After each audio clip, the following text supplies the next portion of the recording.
you unmuted. No. All right, Coach is going to have an opening statement and get us going. Well, hello, everybody. We had a great day. We were able to sign 23 players from 8 different states, and 10 of those kids will be coming in here mid-year, with the other 13 will come in late May, early June. The greatest thing I think about this class is, once they were committed, they stayed committed to us, and I think that says a lot about our coaching staff and the relationships that they had built with these guys. But really, really happy that there was no drama. It seems like every year at this point there's a lot of leaving and coming, and that didn't happen to us, and so really grateful for that. And we had Zoom in-home meetings with them last week, and then again this week, and there was never any indication that they were talking to other people, interested in other people. And for that, we as our entire staff are grateful for that, and we're very pleased with the kids that we signed today. Dudley? Coach, you've been talking about wanting to add a couple of defensive linemen you may have known before today, but how big was that to kind of solidify the class with 3 total defensive linemen? I think it is big, and they are big physically. I think that was big to pick up Cam Ball on a public announcement today. We've known for quite a while, and Jaylen Williams. We still have some scholarships available, and I think we still need at least one more D lineman, preferably maybe a pass rushing defensive end, and at least one more offensive lineman. And if I had my druthers, I would, I'd like to go 2 and 2 on both sides. Although we have one available scholarship and we can push 3 forward. But as of right now, the thoughts are going big and going on both sides of the ball. But obviously, we would take other positions of need if somebody gets in a transfer portal that we think could help us. Danny?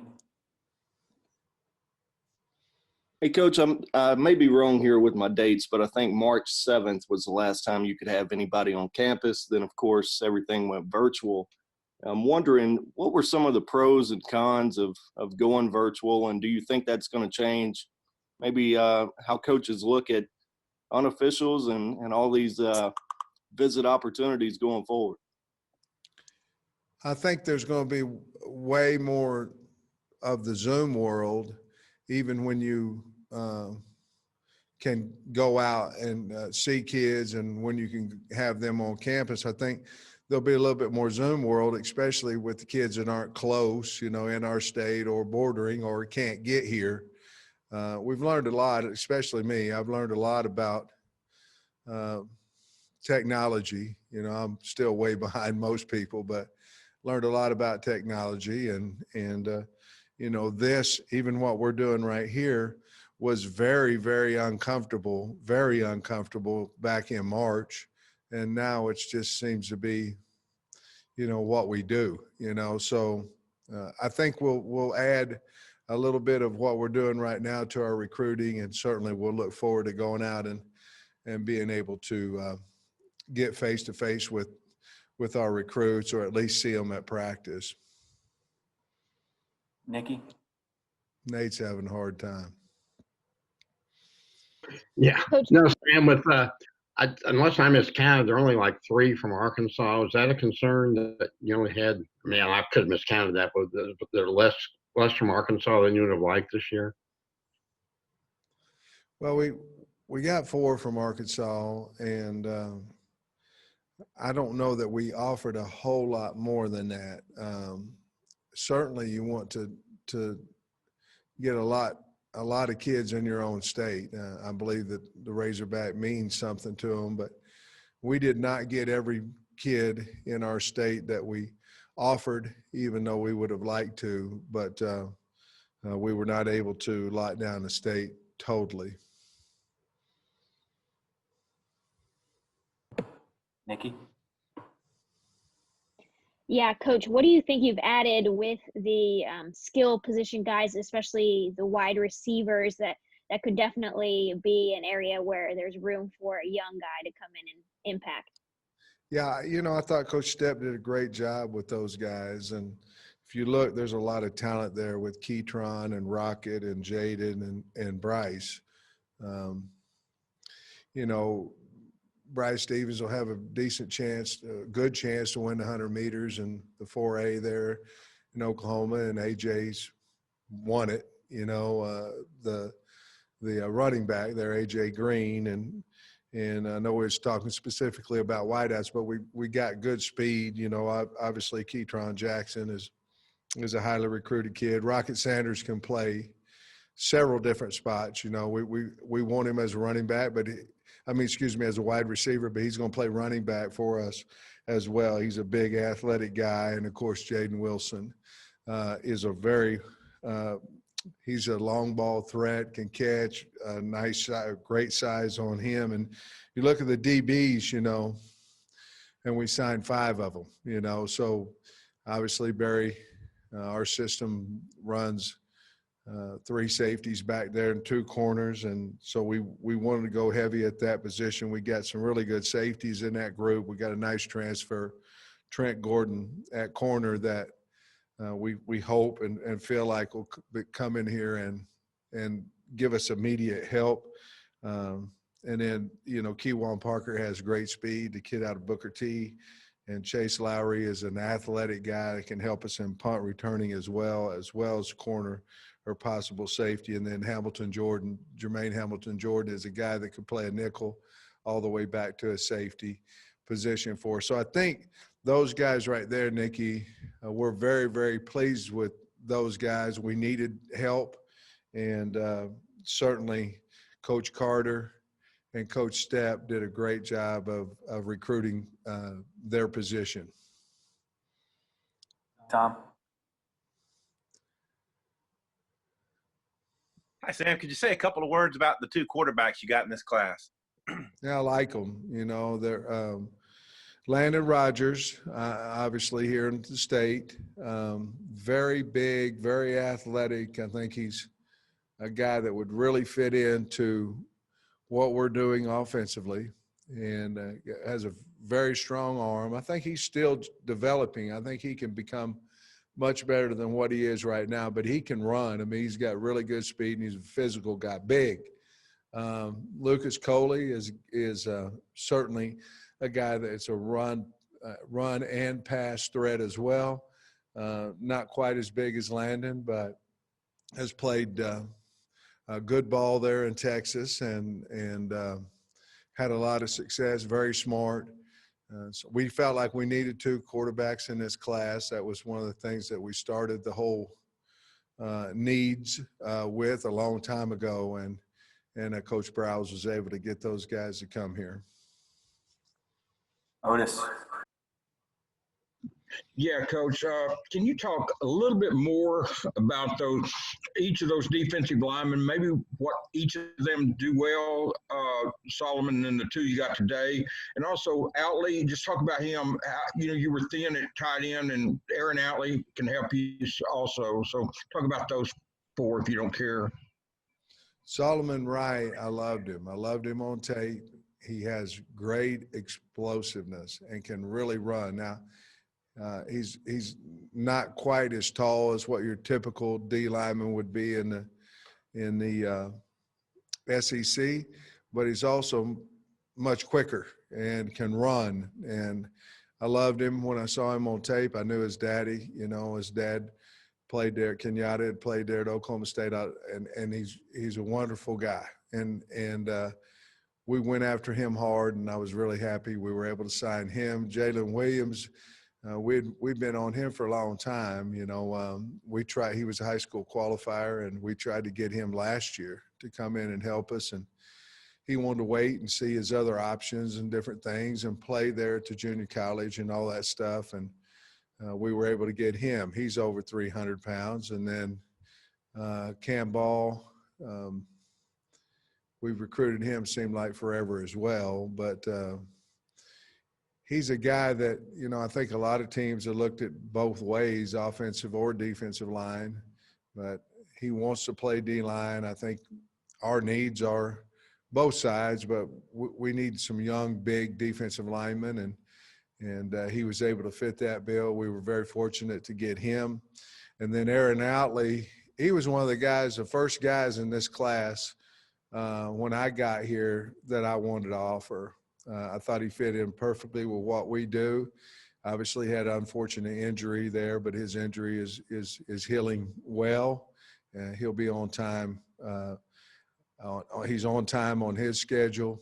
But I just thought he was exactly what we need as a tight end, maybe what other teams are playing with at tight end. And I was very, very high on him, still am. Hutch. Yes, Sam, I was going to ask you more specific about Trent Gordon, how he popped up on your radar. And also he was a corner, then I think he moved to safety this year. Where do you project him being in the secondary when he gets here? We signed him to play corner, and you know, he went into the portal, and Sam evaluated him. Coach Carter evaluated them. Barry did, and then I did. And just a wonderful kid. You know, he's from Texas, so it allowed him to get back closer to home, playing the SEC. And we're just really happy we got him, but we want to play him at corner. Scotty. Yeah, hey, Coach, I was wondering what jumps out to you and your staff about the offensive linemen that you got in this class. Yeah, I really like the guys we got. You know, Terry Wells, I think, was the very first one. You know, he's a 305-pound kid that really has great feet, smart, and I think he can develop into an excellent offensive lineman.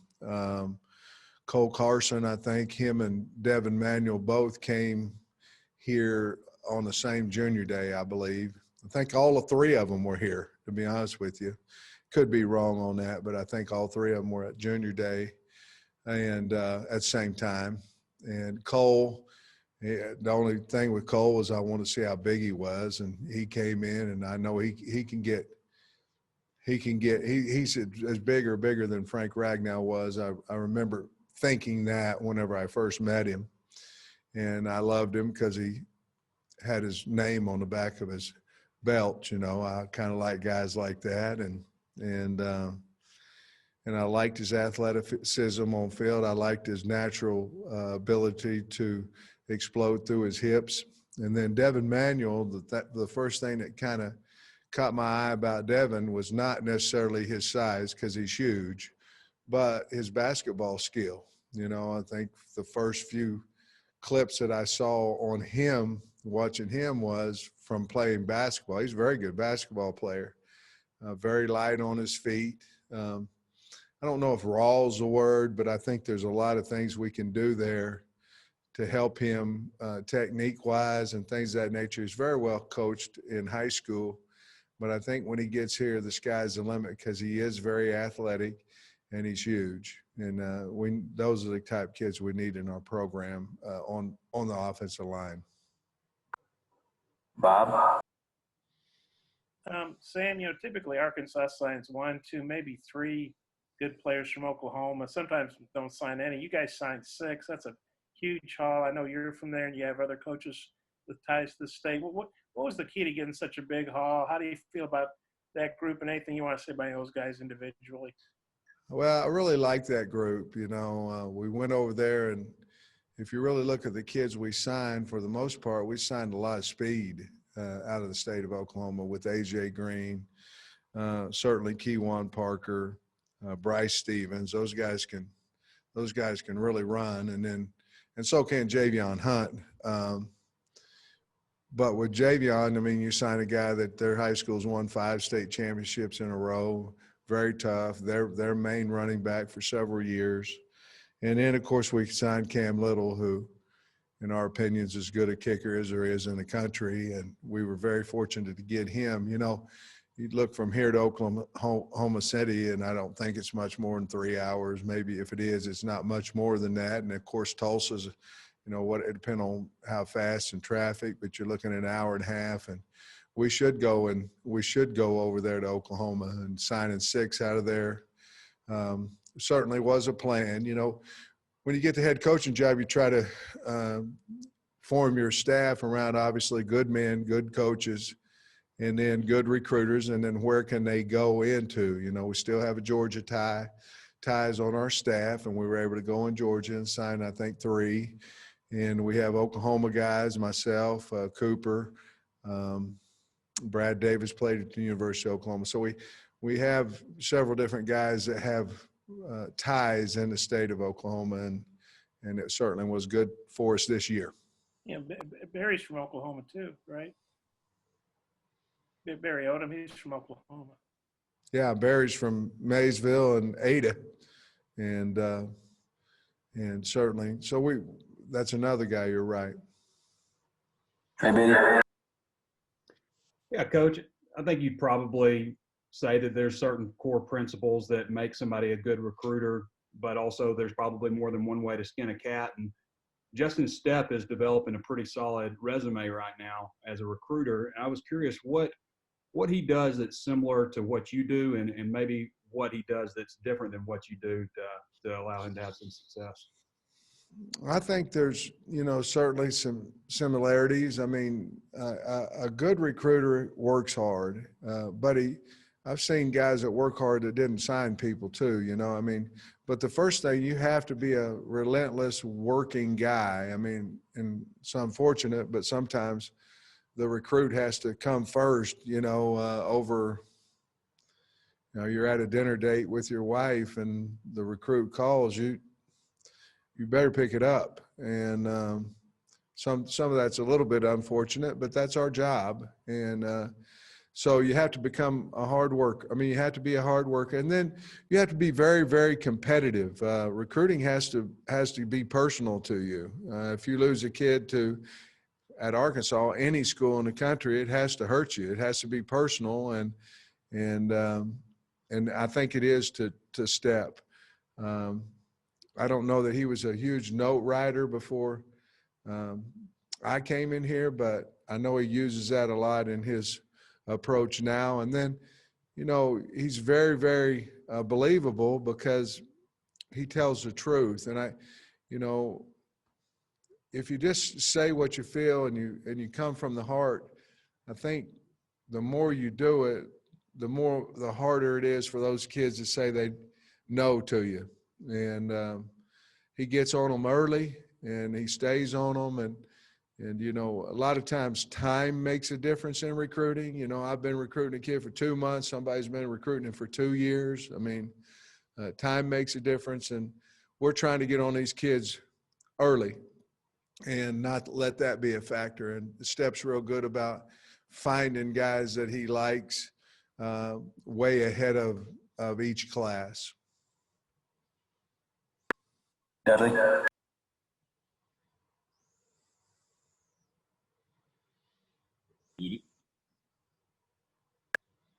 You signed 2 linebackers in this class, 2 very productive ones. Just talk about them a little bit in Avan and Paul.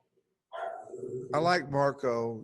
He transferred schools, ended up over to Jonesboro, and I think he had a lot of improvement. Probably a lot of it's because he was a senior, had another year, and obviously Jonesboro has it with Randy, has a great program over there, and but he's long. I think he's going to be a really big guy. He can run. So I think he's going to really develop into a fine player. And Paul out of Georgia, he's a Mike to me. He's big. I don't know. I think he's probably around 250. He's a big linebacker, one that can handle the A gaps. We needed one of those guys because we're not real big at linebacker. And so we wanted to go out there and get him. We were very fortunate there. And I'm not telling you that one of our 4 remaining scholarships wouldn't be for a linebacker as well, but it might be one of those stand-up or defensive end type rushers, you know, combination guys that could also, if you can stand up on the edge, you certainly can go into the middle. Now, I know they're two different positions, but body type, they're pretty much identical. And so, again, be honest with you, Dudley, we just had to get bigger. You know, I mean, when we run out there and other teams run out there, you know, that's had a little bit longer to recruit than we have, then they look like an SEC team, and we're getting there, but we can't get pushed around on both sides of the ball. And the only way I know how to do that is sign bigger and better athletes and with your off-season program. So we just had one off-season program, and hopefully we will continue to prove that part of it. We have to give them big people to work with too, and that's what I believe we did in the linebacker spot. Nate. Yeah, Sam, just how difficult was it this year with the COVID deal where you easily one postponement away from playing a game this week, where you got a signing date and you're still trying to get your team ready to play? Just how difficult would that be, and how difficult was it for you? It was hard to prioritize time. You know, certainly not this week, because this week was all about recruiting because we don't have a game, but last week was hard. You're looking at COVID numbers, losing kids on Tuesday at practice for whatever reason, all those different things. Plus, you know, you're doing home visits at night. We had to get 23 of those in on Sunday, Monday, Tuesday, Wednesday. So you're looking, you know, you look at 45 minutes to an hour on each one of those, and plus with film and watching practice and preparing for practice. When we tried to cut all that out until the evening, but the week of the Alabama game, obviously, you know, had a lot going on, and I'm hoping that wasn't the reason that we didn't play well, but my mind tells me that there's something to that. Hutch. Yes, Sam, when you have so much of your class already signed and you said you got 4 spots left, what do the next couple of weeks and months look like from a recruiting standpoint? What are you going to try to get done? And can you kind of shift focus to 2022? Well, you have to. I mean, our focus has been on 2022 now, heavy focus over the last month. I think you have to, especially once we got pretty close to our number.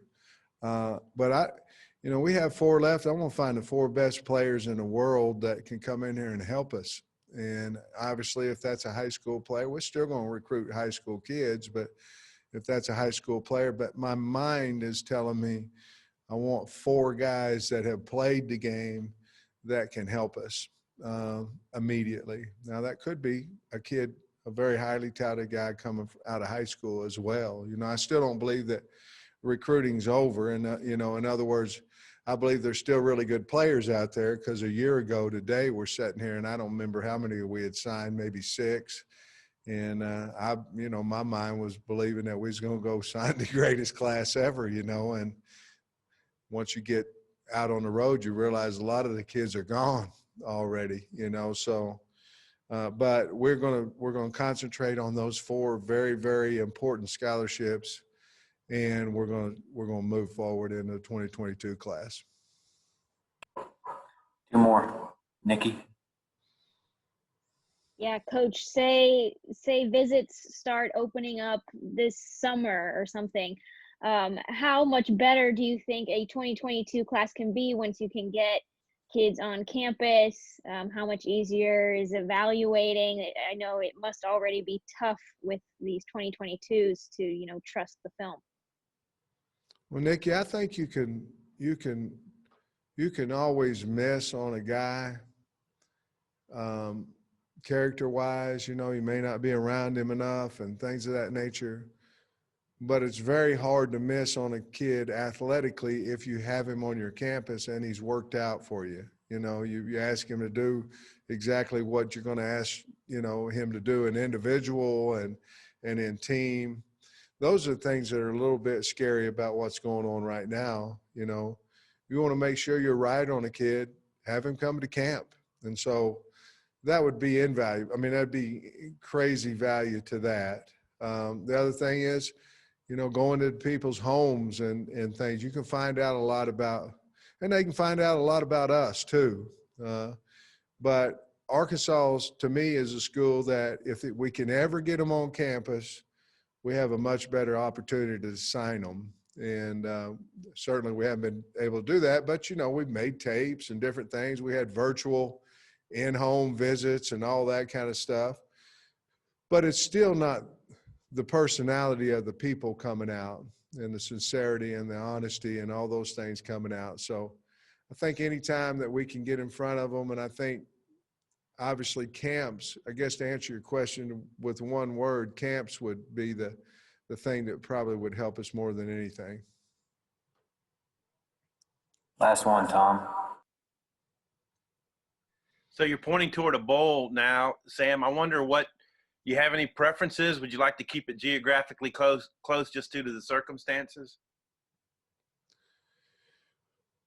Well, I don't really know exactly what our bowl opportunities are as far as the starting point. You know, I would imagine it, you know, will be somewhere within the Texas, the Armed Forces, the Music City, possibly the Liberty Bowl, those bowls in that probably in that category, anticipation wise.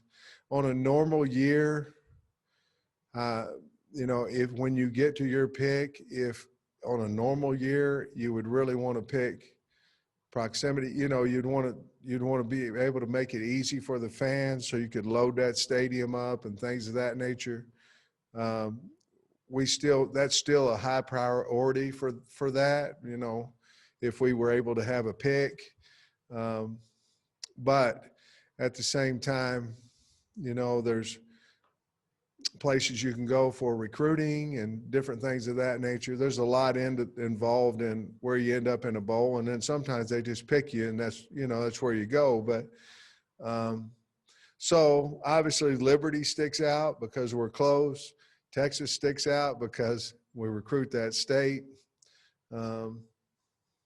Nashville sticks out because it's 8 hours from here, or whatever, 8.5 hours, 9 hours. So, and Fort Worth. So all those bowls are located well. We just want to go, and when we go, we want to win it. So whichever one we can go in there and play well and win, that's the one we'd like to go to. But I'll discuss that with Hunter about what what his thoughts are as well. All right, that wraps us up. Thanks, Coach.